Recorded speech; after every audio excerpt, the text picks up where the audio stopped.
মানুষের শরীরে ৬৪ প্রকার রোগের নিরাময়কারী একটি অঙ্গ রয়েছে। এই অঙ্গটির যত্ন আবশ্যক। শরীরে যে কোনো রোগের আক্রমণ হোক না কেন, দেহের ওই রোগকে প্রতিহত করার জন্য যে অঙ্গ মুখ্য ভূমিকা গ্রহণ করে এবং মানুষের আয়ু বৃদ্ধি ও আয়ু কমে যাওয়ার মূলে রয়েছে ওই অঙ্গটি। দেহের বিশেষ বিশেষ অঙ্গকে আমরা যন্ত্র ও বলে থাকি। মানুষের শেষ অবস্থায় যখন অ্যাম্বুলেন্সে করে হসপিটাল বা নার্সিং হোমে পৌঁছে দেওয়া আবশ্যক, তখনও যে অঙ্গ বা যন্ত্রের উপর নির্ভর করে যে ওই ব্যক্তি যথাসময়ে পৌঁছাতে পারবে কিনা সেই অঙ্গ বা যন্ত্রটির নাম ফুসফুস, যে শরীরে অক্সিজেন সরবরাহ করে এবং গ্যাসীয় রেচন পদার্থ কার্বন ডাইঅক্সাইড শরীর থেকে বের করে দেয়। প্রাণায়াম এবং জগিংয়ের দ্বারা দেহের যত রোগ সারিয়ে দেওয়া সম্ভব হয়েছে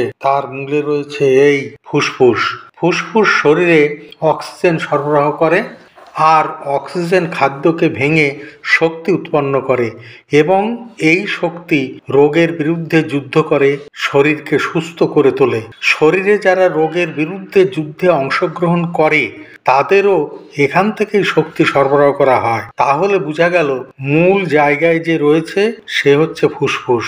ফুসফুসকে ভালো রাখার জন্য দূষিত বায়ু, ধূলিকণা, গ্যাসীয় ধোঁয়া ফুসফুসে প্রবেশ না করে সেদিকে লক্ষ্য রাখা এবং প্রতিদিন প্রচুর পরিমাণে বিশুদ্ধ বায়ু নাক দিয়ে টেনে নিয়ে ধীর গতিতে বায়ু বের করে দেওয়া। এই প্রক্রিয়া প্রতিদিন একই সময়ে অন্তত 25 মিনিট করতে পারলে ফুসফুস সুস্থ ও সবল থাকবে।